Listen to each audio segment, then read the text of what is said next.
شروع اللہ تبارک و تعالی کے بابرکت نام سے جو بڑا مہربان نہایت رحم کرنے والا ہے۔ ناظرین، جو ماں باپ روزانہ عصر کی نماز کے بعد قرآن مجید کی یہ سورت 3 مرتبہ پڑھ لیتے ہیں، ان کی 7 نسلیں دنیا پر حکمرانی کرتی ہیں، ہر شیطانی وار سے ان کی اولاد محفوظ رہتی ہے۔ جو ماں باپ عصر کی نماز کے بعد صرف 3 مرتبہ یہ سورت پڑھنے کا معمول بنا لیتے ہیں، ان کی اولاد ہر میدان میں کامیاب ہوتی ہے۔ جو والدین عصر کی نماز کے بعد یہ سورت پڑھتے ہیں تو اللہ سبحانہ و تعالی ان کی آنے والی نسلوں کو رنگ دیتا ہے۔ اللہ رب العزت ان کی اولاد کو عزت دیتا ہے، کامیابیاں دیتا ہے، صحت، تندرستی اور نئی توانائیاں دیتا ہے۔ بیماریوں سے اور مصیبتوں سے، آنے والی ہر طرح کی آفتوں سے اللہ رب العزت اپنی حفاظت میں رکھتا ہے۔ حضرت ابوبکر رضی اللہ تعالیٰ عنہ روزانہ صبح کی نماز کے بعد سیدنا ابوبکر رضی اللہ تعالیٰ عنہ کو باہر پاتے۔ وہ دیکھتے کہ ابوبکر رضی اللہ تعالیٰ عنہ نماز کی ادائیگی کے لیے تو باقاعدگی سے مسجد میں آتے ہیں، مگر جو ہی نماز ختم ہوتی ہے تو وہ چپکے سے مدینہ کے مضافاتی علاقوں میں ایک دیہات کی طرف نکل جاتے ہیں۔ کئی مرتبہ ارادہ بھی کیا کہ سبب پوچھ لیں، مگر ایسا نہ کر سکے۔ ایک بار وہ چپکے سے حضرت ابوبکر رضی اللہ تعالیٰ عنہ کے پیچھے چل دیے۔ ابوبکر رضی اللہ تعالیٰ عنہ دیہات میں جا کر ایک خیمے کے اندر گئے اور کافی دیر کے بعد جب وہ باہر نکل کر واپس مدینہ کی طرف لوٹ چکے تو حضرت عمر رضی اللہ تعالیٰ عنہ اس خیمے میں داخل ہوئے۔ ناظرین، کیا دیکھتے ہیں کہ خیمے میں ایک اندھی بڑھیا 2 چھوٹے چھوٹے بچوں کے ساتھ بیٹھی ہوئی ہے۔ حضرت عمر رضی اللہ تعالیٰ عنہ نے بڑھیا سے پوچھا کہ اے اللہ کی بندی، تم کون ہو؟ بڑھیا نے جواب دیا کہ میں ایک نابینا اور مفلس عورت ہوں، اس حال میں ہوں کہ میرا اور میرے ان 2 پوتوں کا اللہ کے سوا کوئی آسرا نہیں ہے۔ حضرت عمر رضی اللہ تعالیٰ عنہ نے پھر سوال کیا کہ یہ شخص کون ہے جو تمہارے گھر میں آتا ہے؟ بوڑھی عورت، جو کہ حضرت ابوبکر رضی اللہ تعالیٰ عنہ کی اصلیت نہیں جانتی تھی، اس نے جواب دیا کہ میں اس شخص کو تو نہیں جانتی، مگر یہ روزانہ ہمارے گھر میں آ کر جھاڑو دیتا ہے، ہمارے لیے کھانا بناتا ہے، ہماری بکریوں کا دودھ دھو کر ہمارے لیے رکھتا ہے اور چلا جاتا ہے۔ ناظرین، حضرت عمر رضی اللہ تعالیٰ عنہ یہ سن کر رو پڑے۔ کہا، اے ابوبکر، تو نے اپنے بعد کے آنے والے حکمرانوں کے لیے ایک تھکا دینے والا امتحان کھڑا کر کے رکھ دیا ہے۔ ناظرین، خلیفۃ الثانی حضرت عمر فاروق رضی اللہ تعالی عنہ نے 24 لاکھ مربع میل پر حکومت کی۔ راتوں کو اٹھ کر پہرا دیتے تھے اور لوگوں کی ضروریات کا خیال رکھتے تھے۔ آپ فرماتے کہ اگر فرات کے کنارے ایک کتا بھی پیاسا مر گیا تو کل قیامت کے دن عمر سے اس کے بارے میں پوچھ گچھ ہوگی۔ ایک دفعہ آپ رضی اللہ تعالی عنہ دربار کا وقت ختم ہونے کے بعد گھر آئے اور اپنے کسی کام میں مشغول ہو گئے کہ اتنے میں ایک شخص آیا اور کہنے لگا، امیر المومنین، آپ فلاں شخص سے میرا حق دلوا دیجئے۔ حضرت عمر رضی اللہ تعالیٰ عنہ کو بہت غصہ آیا اور اس شخص کو ایک درہ پیٹھ پر مارا اور کہا کہ جب میں دربان لگاتا ہوں تو اس وقت تم اپنے معاملات لے کر نہیں آتے، اور جب میں گھر کے کام کاج میں مصروف ہو جاتا ہوں تو تم اپنی ضرورتوں کو لے کر آ جاتے ہو۔ تھوڑی دیر بعد آپ کو اپنی غلطی کا احساس ہوا، بہت پریشان ہوئے اور وہ شخص جسے درہ مارا تھا اسے بلوایا اور اس کے ہاتھ میں درہ دیا اور اپنی پیٹھ آگے کی کہ مجھے درہ مارو، میں نے تم سے زیادتی کی ہے۔ ناظرین، وقت کا بادشاہ، 24 لاکھ مربع میل کا حکمران ایک عام آدمی سے کہہ رہا ہے کہ میں نے تم سے زیادتی کی ہے، مجھے ویسی ہی سزا دو۔ اس شخص نے کہا کہ میں نے آپ کو معاف کیا۔ آپ رضی اللہ تعالیٰ عنہ نے گڑبڑا کر کہا، نہیں، کل قیامت کو مجھے اس کا جواب دینا پڑے گا، مجھے ایک درہ مارو تاکہ تمہارا بدلہ پورا ہو جائے۔ ناظرین، آپ رضی اللہ تعالیٰ عنہ روتے جاتے تھے، فرماتے، اے عمر، تو کافر تھا، ظالم تھا، بکریاں چراتا تھا، خدا نے تجھے اسلام کی دولت سے مالا مال کیا اور تجھے مسلمانوں کا خلیفہ بنایا، تو اپنے رب کے احسانات بھول گیا۔ آج ایک آدمی تجھ سے کہتا ہے کہ مجھے میرا حق دلوا تو اسے تو درہ مارتا ہے۔ اے عمر، تو کیا سمجھ بیٹھا ہے کہ تو مرے گا نہیں؟ کل قیامت کے دن تجھے اللہ کو ایک ایک عمل کا حساب دینا پڑے گا۔ حضرت عمر فاروق رضی اللہ تعالیٰ عنہ اسی بات کو دہراتے رہے اور بڑی دیر تک روتے رہے۔ ناظرین، اللہ رب العزت فرماتا ہے، اور یاد کرو جب لقمان نے اپنے بیٹے کو نصیحت کرتے ہوئے فرمایا کہ اے میرے بیٹے، کسی کو اللہ کا شریک نہ کرنا، بے شک شرک یقیناً بڑا ظلم ہے۔ ناظرین، سورۃ اللقمان میں اللہ تعالیٰ نے اپنے برگزیدہ بندے حضرت لقمان رضی اللہ تعالیٰ عنہ کو ان نصیحتوں کا بیان فرمایا ہے جو انہوں نے اپنے بیٹے کو سمجھاتے ہوئے بیان فرمائی، اور ان نصیحتوں کا خلاصہ کچھ اس طرح ہے کہ اے میرے بیٹے، کسی شے یا شخص کو اللہ کا شریک نہ قرار دینا، بے شک شرک یقیناً بڑا ظلم ہے، اور چھوٹی سے چھوٹی برائی سے بھی بچنا، کیونکہ برائی اگر رائی کے دانے جیسی چھوٹی سی بھی ہوگی اور وہ کسی چٹان، آسمان، زمین، غار کہیں بھی چھپ کر ہوگی، اسے قیامت کے دن اللہ بندے کے سامنے لے آئے گا۔ نماز قائم رکھنا، اچھائی کا حکم دینا، برائی سے منع کرنا اور مصیبت پر صبر کرنا، بے شک یہ بہت ہمت والے کاموں میں سے ہے۔ یوں ہی مغرورانہ اور متکبرانہ رویہ اختیار نہ کرنا، جیسے لوگوں سے ٹیڑھے منہ بات نہ کرنا، چیخ چلا کر بولنے کے بجائے مناسب آواز میں کلام کرنا، کیونکہ چیخنے کی آواز بری آواز ہے۔ نیز اپنے چلنے میں درمیانی چال سے چلنا، اکڑ کر نہ چلنا، کیونکہ اللہ تعالیٰ کو اکڑنے والا، تکبر کرنے والا بندہ پسند نہیں ہے۔ حضرت لقمان رضی اللہ تعالیٰ عنہ نے اپنے بیٹے کو جو نصیحتیں فرمائیں انہیں بہت غور سے پڑھیے کہ انہوں نے اولاد کو زندگی کے کن کاموں کے متعلق نصیحت فرمائی اور اس کی روشنی میں ہمیں اپنی اولاد کی تربیت کیسی کرنی چاہیے۔ اولاً تو یہ کہ اولاد کی عقائد کی تعلیم، اصلاح، پختگی اور استقامت پر توجہ دیں، ان کے ظاہری اعمال اور عبادات جیسے نماز وغیرہ کی طرف توجہ دلوائیں، انہیں نماز سکھائیں اور اسے پڑھنے کا عادی بنائیں۔ یوں ہی ظاہری باطنی آداب کے ساتھ نماز پڑھنے کی تعلیم اور تربیت دیں۔ اولاد کے باطن کی اصلاح اور درستی کی جانب توجہ کریں کہ جب یہ یقین آپ ان کے دلوں میں بٹھا دیں گے کہ اللہ سمیع و بصیر ہے، اللہ علیم و خبیر ہے، وہ بندے کا ہر عمل ہر وقت دیکھ رہا ہے، کوئی عمل اس سے پوشیدہ نہیں، اور ہر چھوٹے بڑے عمل کا قیامت میں حساب دینا ہے، تو ناظرین باطنی اصلاح بہت آسان ہو جاتی ہے۔ اولاد کی اخلاقی تربیت کریں، آداب زندگی، معاشرتی اخلاق اور اسلامی کردار سکھائیں۔ یہ چاروں چیزیں دنیا اور آخرت دونوں کے لیے انتہائی اہم ہیں۔ تو پہلے نمبر پر عقیدہ ہے، ایمان کی پختگی، خدا پر توکل اور اعتماد، دنیا میں بلا اور مصیبت کو برداشت کرنے اور ان سے نجات پانے کا ذریعہ ہے، جبکہ عقائد کا بگاڑ آفتوں، مصیبتوں اور بلاؤں کے نازل ہونے، دلی بے قراری اور قلبی بے چینی کا ذریعہ ہیں۔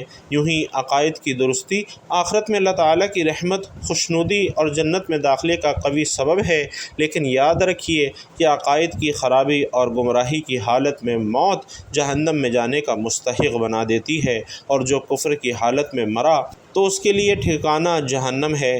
اسی طرح ناظرین دوسرے نمبر پر عبادت ہے کہ عبادت دنیا میں نیک نامی اور آخرت میں جنت میں جانے کا وسیلہ ہے۔ عبادت کے ذریعے خدا سے تعلق مضبوط ہوتا ہے، قرب الہی نصیب ہوتا ہے اور مقصد تخلیق کی تکمیل ہوتی ہے۔ اس کے برخلاف عبادت میں غفلت، خدا سے دوری، دنیا میں ذلت اور رسوائی اور آخرت میں جہنم میں داخلے کا سبب ہے۔ اسی طرح ناظرین تیسرے نمبر پر باطنی اعمال ہیں کہ خدا سے قلبی تعلق مضبوط ہو، خدا کی صفات کا مراقبہ کرنا، دل کی طہارت، نفس کی پاکیزگی، قلب کے نور، باطن کی روحانیت اور مشاہدے کے حصول کا قوی ترین سبب ہے۔ انبیاء اور اولیاء کے مراتب میں بہت زیادہ عمل دخل انہی باطنی اعمال کا ہے۔ چوتھے نمبر پر اچھے اخلاق ہیں۔ اگر اولاد کے اخلاق اچھے ہوں گے تو معاشرے میں بھی قدر کی نگاہ سے دیکھا جائے گا، لوگ بھی ان کی عزت کریں گے، جبکہ برے اخلاق کی صورت میں معاشرے میں جہاں ان کا وقار ختم ہوگا، وہیں الٹا والدین کی بدنامی اور رسوائی بھی ہوگی۔ اچھے اخلاق آخرت میں اللہ تعالیٰ کی رضا کا باعث ہیں، جبکہ برے اخلاق غضب الہی اور لوگوں کی طرف سے خود پر بوجھ لادنے کا سامان ہیں۔ بھائیوں اور بہنوں، افسوس کہ ہمارے معاشرے میں والدین اپنے بچوں کی تربیت کے معاملے میں یہ تو دیکھتے ہیں کہ ان کا بچہ دنیاوی تعلیم اور دنیا داری میں کتنا اچھا ہے، کتنا چالاک اور ہوشیار ہے، لیکن اس طرف توجہ بہت ہی کم کرتے ہیں کہ اس کے عقائد و نظریات کیا ہیں، اس کے ظاہری اور باطنی اعمال کس رخ پر جا رہے ہیں۔ والدین کی یہ دلی خواہش ہوتی ہے کہ ان کا بچہ دنیا کی زندگی میں کامیاب انسان بنے، اس کے پاس عہدہ ہو، منصب ہو، عزت، دولت، شہرت ہو، لیکن یہ تمنا نہ ہونے کے برابر ہوتی ہے کہ ان کی اولاد دین اور آخرت کے اعتبار سے بھی کامیابی کی راہ پر چلے۔ مسلمان ماں باپ کی اولاد ہونے کے ناطے اپنے دین اور مذہب اور اس کی تعلیمات سے اچھی طرح آشنا ہو، اس کے عقائد، اس کے اعمال درست ہوں اور اس کا طرز زندگی اللہ تعالیٰ کے رسول صلی اللہ علیہ وسلم کے بتائے ہوئے طریقے کے مطابق ہو۔ والدین کی یہ آرزو تو ہوتی ہے کہ ان کی اولاد دنیا میں خوب ترقی کرے تاکہ اولاد کے ساتھ ساتھ والدین کی دنیا بھی سنور جائے اور انہیں بھی عیش و آرام نصیب ہو، لیکن بھائیوں اور بہنوں اس طرف توجہ نہیں کرتے کہ ان کی اولاد قبر کی زندگی میں بھی ان کے چین کا باعث بنے اور آخرت میں ان کے لیے شفاعت اور مغفرت کا ذریعہ بنے۔ بچوں کی تربیت کے لیے انہیں اپنا تھکا ہوا وقت بھائیوں اور بہنوں مت دیں، بلکہ تازہ اور بھرپور وقت دیں، ان کے پاس بیٹھیں، باتیں کریں، مصروفیات پوچھیں، صحیح عقائد، اچھے اعمال پر گفتگو کریں، سیرت رسول صلی اللہ علیہ وسلم اور سوانح صحابہ اور اولیاء کرام کی باتیں سنائیں، کتابیں لا کر دیں، مطالعہ کا شوق پیدا کریں، پڑھے ہوئے کے بارے میں ان سے پوچھیں، ان سے کتاب سنیں، حسن اخلاق اور اچھے کام پر حوصلہ افزائی کریں، بد اخلاقی اور برے کاموں پر انہیں پیار سے سمجھائیں اور اس کے نقصانات بتلائیں، بچوں کو صحت اور صفائی کی اہمیت، متوازن اور صحت مند غذا بتائیں، اس کے کھانے کی عادت ڈالیں، صفائی کا معمول بنانے کی تربیت دیں، مفید اور فضول کاموں کا فرق بتائیں، جیسے مطالعہ اور تلاوت اور عبادت مفید ہے، اسی طرح سیر، ورزش اور جائز تفریح بھی اچھی چیز ہے، جبکہ موبائل کی بہت زیادہ مشغولیت اور انٹرنیٹ کا کثیر استعمال برا ہے۔ محنت، ہمت اور چستی کامیابی کے ذرائع ہیں، جبکہ سستی، کاہلی اور کام چوری زندگی کو ناکام بنا دیتے ہیں۔ الغرض اولاد کو وقت اور توجہ دیں گے تو والدین کی زندگی آسان ہوگی اور بچوں کی زندگی بھی کامیاب ہوگی، ورنہ خود بھی دکھی ہوں گے، اولاد بھی پریشان رہے گی اور ساری زندگی اور آپ کے مرنے کے بعد بھی آپ کو طعنہ دے گی۔ اللہ تعالی ہم سب کو اپنی اولاد کی ایسی تعلیم اور تربیت کی توفیق عطا فرمائے جو ان کے لیے دنیا اور آخرت دونوں میں کامیابی کا ذریعہ بنے اور والدین کے دنیاوی سکون اور اخروی نجات کا سامان ہو، آمین یا رب العالمین۔ تو ناظرین کرام، قرآن پاک کی ایک سورت کو اپنا روزانہ کا معمول بنائیں، اس کے بے پناہ فائدے اور برکات ہیں۔ خاص طور سے اگر آپ یہ چاہتے ہیں کہ آپ خود اور آپ کی اولاد ہر میدان میں کامیاب اور کامران ہو، ہر شعبے میں کامیابی حاصل کرے، عزت حاصل کرے، اگر آپ یہ چاہتے ہیں کہ آپ کی اولاد لوگوں میں مقبول ہو، یہ چاہتے ہیں کہ اس دنیا اور آخرت دونوں جہانوں کی کامیابیاں آپ کے اولادوں کے مقدر میں لکھ دی جائیں، بے پناہ رزق، مال و دولت، اچھے سے اچھے رشتے آپ کی اولاد کے نصیب میں لکھ دیے جائیں، تو ہر روز عصر کی نماز کے بعد آپ نے یہ ایک سورت لازمی پڑھنی ہے۔ ناظرین، اس سورت کو ویسے تو آپ کسی بھی نماز کے بعد پڑھ سکتے ہیں، لیکن عصر کی نماز بہت پیاری نماز ہے۔ عصر کا وقت قبولیت کا وقت ہے۔ نبی رحمت صلی اللہ علیہ وسلم فرماتے ہیں کہ جس کی عصر کی نماز چھوٹ گئی اسے اتنا نقصان ہوا کہ گویا اس سے اس کے اہل و عیال، مال و دولت سب چھین لیا گیا ہو۔ ناظرین، میرے بہنوں اور بھائیوں، عصر کی نماز ایسی شاندار نماز ہے کہ اس وقت میں مانگی گئی دعائیں رد نہیں ہوتی۔ عصر کی نماز پڑھنے والا ہر میدان میں کامیاب ہوتا ہے۔ عصر کے وقت آسمان کے دروازے کھول دیے جاتے ہیں، تو اس وقت جو ماں باپ بھی عصر کے وقت یہ سورت پڑھنے کا معمول بنا لیں، اپنے لیے اور اپنی اولاد کی خیر و برکت کے لیے، آنے والی ناگہانی آفات سے بچنے کے لیے اور ان سے حفاظت کے لیے، بچوں کے بہترین مستقبل کے لیے اور ان کی کامیابی کے لیے، جو والدین یہ سورت پڑھتے ہیں تو انشاءاللہ ان کی یہ تمام حاجات اللہ سبحانہ و تعالی پوری فرما دیتا ہے۔ اللہ تبارک و تعالی انہیں زندگی کے ہر میدان میں عزت دیتا ہے۔ یہ سورت اللہ کے نبی صلی اللہ علیہ وسلم کو بھی بے حد پسند تھی، اور یہ سورت سورۃ المزمل ہے، جس کے بارے میں مفسرین نے قرآن پاک کی تفسیر میں بہت کچھ بیان فرمایا ہے۔ سنیے، حضرت عبید بن کعب رضی اللہ تعالیٰ عنہ روایت بیان کرتے ہیں کہ نبی کریم صلی اللہ علیہ وسلم نے فرمایا کہ جو شخص سورۃ المزمل کی تلاوت کرتا ہے، اللہ سبحانہ و تعالیٰ اس کی دنیا اور آخرت کی تمام پریشانیوں کو، تمام مشکلات کو ختم فرما دیتا ہے۔ جو شخص سورۃ المزمل پڑھتا ہے، اللہ پاک اس کی نسلوں کو شاد و آباد فرما دیتا ہے۔ سورۃ المزمل قرآن پاک کی وہ سورت ہے جو ناظرین پڑھنے والے کو غنی کر دیتی ہے، مالدار کر دیتی ہے، اسے سخی بنا دیتی ہے۔ یہ وہ صورت ہے جو نظر بد سے، حسد سے، جادو ٹونے سے، دشمنوں سے، جنات سے اور ہر طرح کے برے اثرات سے اللہ کی پناہ اور اللہ کی حفاظت کا سبب بنتی ہے۔ لہٰذا میرے بھائیوں اور بہنوں، ہر روز عصر کی نماز کے بعد اس سورہ مبارکہ کو 3 مرتبہ پڑھنے کا اپنا معمول بنا لیں تو انشاءاللہ آپ بتائے گئے تمام فوائد حاصل کر پائیں گے۔ لہٰذا ہر روز عصر کی نماز کے بعد اس سورہ مبارکہ کو 3 مرتبہ پڑھنے کا اپنا معمول بنا لیں تو انشاءاللہ آپ بتائے گئے تمام فوائد حاصل کر پائیں گے۔ ناظرین، اللہ تعالیٰ نے قرآن مجید میں شکر کی اہمیت کو بہت زیادہ اجاگر کیا ہے اور شکر کے متعلق قرآن پاک میں بہت سی آیات ملتی ہیں۔ اللہ تعالیٰ شکر کرنے والوں کو پسند کرتا ہے اور ناشکری کرنے والوں کو اللہ تعالیٰ نے اپنے عذاب سے ڈراتے ہوئے قرآن مجید میں ارشاد فرمایا ہے کہ اگر تم نے ناشکری کی تو یقین جانو میرا عذاب بڑا سخت ہے۔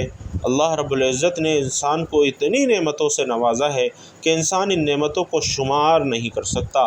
انسان سوچتا ہے کہ مجھے فلاں چیز کی ضرورت ہے، فلاں کے پاس یہ چیز ہے، میرے پاس کیوں نہیں ہے، فلاں کو اللہ نے یہ دیا ہے، مجھے کیوں نہیں دیا۔ لیکن اگر یہی انسان چند لمحات کے لیے اللہ کی عطا کردہ ان نعمتوں کے بارے میں سوچے جو اللہ نے اسے عطا کی ہیں تو ان میں سے بہت سی ایسی نعمتیں ہیں جو اللہ رب العزت نے اسے بن مانگے ہی عطا کر دی ہیں، جن کے لیے بہت سے لوگ اللہ کے سامنے گڑ گڑاتے ہیں، روتے ہیں۔ تو انسان حقیقی معنوں میں اللہ کا شکر ادا کر سکتا ہے۔ بھائیوں اور بہنوں، اللہ تعالیٰ نے ہمیں بے شمار نعمتوں سے نوازا ہے۔ ہم ایک وقت میں اللہ تعالیٰ کی عطا کردہ بہت سی نعمتوں سے فائدہ اٹھا رہے ہوتے ہیں۔ اللہ تعالیٰ نے ہمیں مکمل جسمانی اعضاء کے ساتھ ساتھ عقل و شعور اور ہر محرومی سے پاک ایک مکمل انسان بنایا ہے۔ اگر ہم اپنے ارد گرد نظر دوڑائیں، ہمیں ایسے بہت سے لوگ نظر آئیں گے جو بہت سی محرومیوں کا شکار ہیں۔ اس لیے ہمیں ان سب نعمتوں پر جو اللہ رب العزت نے ہمیں عطا کی ہیں تہہ دل سے اللہ کا شکر ادا کرنا چاہیے۔ اللہ رب العزت فرماتا ہے کہ وہ اللہ ہی تو ہے جس نے تمہارے لیے کان اور آنکھیں اور دل پیدا کیا، مگر تم بہت کم شکر ادا کرتے ہو۔ ناظرین، شیخ سعدی رحمۃ اللہ علیہ کی مشہور حکایت ہے کہ کسی شہر میں پہنچے تو ان کی جوتی پھٹ گئی اور نئی خریدنے کی ان میں استطاعت نہ تھی۔ بے حد ملول ہوئے کہ اتنے فضل و کمال کے باوجود اللہ نے اس حال میں رکھا ہے کہ پاؤں میں جوتی نہیں ہے۔ وہ جیسے ہی شہر کی مسجد میں داخل ہوئے تو ان کی نظر ایک ایسے شخص پر پڑتی ہے جس کے پاؤں نہیں تھے، اور یہ دیکھتے ہی اللہ رب العزت کے آگے سجدے میں گر گئے، اللہ کا لاکھ شکر ادا کیا کہ جوتی نہیں تو کیا، پاؤں تو ہیں، جبکہ اس بیچارے کے تو پاؤں ہی نہیں ہیں۔ اللہ رب العزت کی سب سے بڑی نعمت یہ ہے کہ اللہ نے ہمیں مسلمان گھرانے میں پیدا کیا ہے، اور صرف یہی نہیں بلکہ خاتم النبیین رحمۃ للعالمین، نبیوں کے سردار حضرت محمد مصطفیٰ صلی اللہ علیہ وسلم کا امتی بنایا ہے، جس کے لیے ناظرین ہم تمام عمر بھی سجدے میں پڑے رہیں، شکر ادا کرتے رہیں، پھر بھی حق ادا نہیں کر سکتے۔ ہمیں اللہ کی نعمتوں کا تذکرہ کرتے رہنا چاہیے، اس طرح بھی ہم اللہ کا شکر ادا کر سکتے ہیں۔ لیکن بھائیوں اور بہنوں، دیکھیے کہ ستم ظریفی یہ ہے کہ مصیبتوں کا تذکرہ تو ہم کھلے عام کرتے ہیں لیکن نعمتوں کا ذکر نہیں کرتے۔ ہم اللہ کا شکر کچھ اس طرح بھی ادا کر سکتے ہیں کہ ہم دین کے معاملے میں اپنے سے اوپر والے کو دیکھیں اور دنیاوی لحاظ سے اپنے سے نیچے والے کو دیکھیں۔ نبی کریم صلی اللہ علیہ وسلم بھی یہ فرماتے ہیں کہ تم میں سے جو کوئی کسی ایسے آدمی کو دیکھے جو اس سے زیادہ مالدار ہو اور اس سے زیادہ اچھی شکل و صورت کا مالک ہو تو اس کو دیکھ کر اپنی حالت پر ناشکری کرے۔ اسے چاہیے کہ وہ اس شخص پر نظر ڈالے جو اس سے کم تر ہو۔ اللہ تعالیٰ نے ہمیں پینے کے لیے صاف پانی دیا ہے، کھانے کے لیے طرح طرح کے اناج دیے ہیں، حلال پاکیزہ چیزیں دی ہیں، تو ناظرین ان سب پر اللہ کا شکر ادا کریں اور ایک لمحے کو سوچئے کہ اگر اللہ ہم پر اپنی یہ تمام نعمتیں بند کر دے تو کون ہے جو ہمیں رزق دے۔ اس لیے ہمیں ہر حال میں اسی کا شکر ادا کرنا چاہیے۔ اللہ تعالیٰ قرآن مجید میں فرماتا ہے کہ اللہ نے جو حلال پاکیزہ چیزیں تمہیں روزی کے طور پر، رزق کے طور پر دی ہیں، انہیں کھاؤ اور اللہ کی نعمتوں کا شکر ادا کرو۔ اگر تم واقعی اس کی عبادت کرتے ہو تو ناظرین ہر حال میں اللہ کا شکر ادا کیجیے، اور تمام بہن بھائیوں سے گزارش ہے کہ عصر کی نماز کے بعد سورۃ المزمل کو پڑھنے کا اپنا معمول بنا لے۔ اس کے بعد اللہ رب العزت سے اپنی حاجات کے لیے مانگیے اور دیکھیے کہ اللہ کیسے نوازتا چلا جاتا ہے۔ اللہ رب العزت سے دعا ہے کہ ہم سب کو نیکی کی بات سننے، سمجھنے اور اس پر عمل کرنے کی طاقت اور توفیق مرحمت فرمائے۔ میرا سنانا اور آپ کا سننا اپنی بارگاہ میں قبول و منظور فرمائے، آمین یا رب العالمین۔ بھائیوں اور بہنوں، آخر میں آپ سے گزارش ہے کہ ویڈیو پسند آئی ہو تو کمنٹ باکس میں ایک مرتبہ سبحان اللہ ضرور لکھتے جائیے گا۔ اللہ تبارک و تعالی آپ سب کا حامی و ناصر ہو، آمین یا رب العالمین۔